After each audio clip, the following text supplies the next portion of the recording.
पाकिस्तान के foreign minister Islamabad में बैठे थे, सऊदी अरेबिया, तुर्की, इजिप्ट के साथ। बीजिंग में पीस फ्रेमवर्क रिफाइन हो रहा है।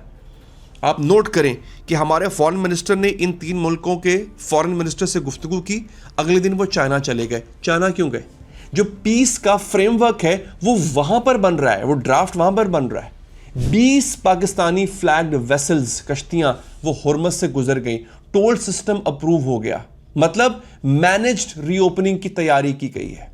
और यहां पे बड़ी इंपॉर्टेंट बात एक एनालिस्ट ने कही, उसने कहा Iran does not signal flexibility by moderating its rhetoric, it signals flexibility by maintaining maximum rhetoric while simultaneously allowing 20 Pakistani flagged vessels through the strait. समझिए, ईरान जो है वो लचक का सिग्नल अपने बयानिए को हल्का करने के लिए नहीं दे रहा।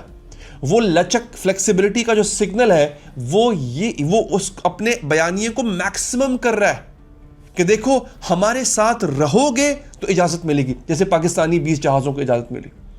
ये कॉन्ट्राडिक्शन जो है यही सिग्नल है, मतलब ये तजाद ही सिग्नल है, ये नेगोशिएशन पैटर्न है जो वेस्टर्न एनालिस्ट समझ नहीं पाते। ईरान के दरवाजे जो हैं वो खुले हैं, लेकिन सिलेक्टिव लोगों के लिए।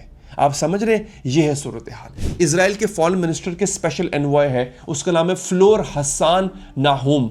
उसका एक इंटरव्यू वायरल हुआ है, ये बहुत इंपॉर्टेंट है। वो कहता है एज ऑफ नाउ, खातून है माजरत के साथ, as of now Israel remains angry at one person only, that is Pakistani military junta chief Asim Munir.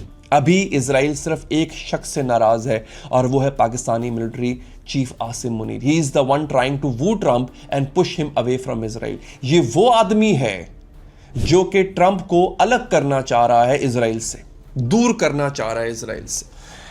वो ट्रंप को अपनी तरफ माइल कर रहा है। He is isolating Israel and India. वो इसराइल और इंडिया को आइसोलेट कर रहा है। ये इजराइल की ऑफिशियल स्पोक्सपर्सन है, वो कह रही है कि पाकिस्तान आर्मी चीफ इजराइल को आइसोलेट कर रहा है।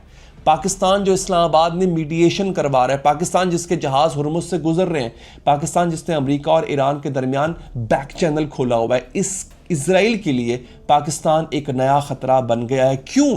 क्योंकि इजराइल जंग चाहता है, मुसलसल जंग चाहता है, और पाकिस्तान ये जंग रुकवाने की कोशिश कर रहा है। ट्रंप भी चाहता है कि जंग रुके, उसको रास्ता नहीं मिल रहा था। ये रास्ता किसने प्रपोज किया? ये रास्ता पाकिस्तान ने प्रपोज किया दोस्तों, और अब पाकिस्तान इजराइल की आंखों में खटक रहा है दोस्तों।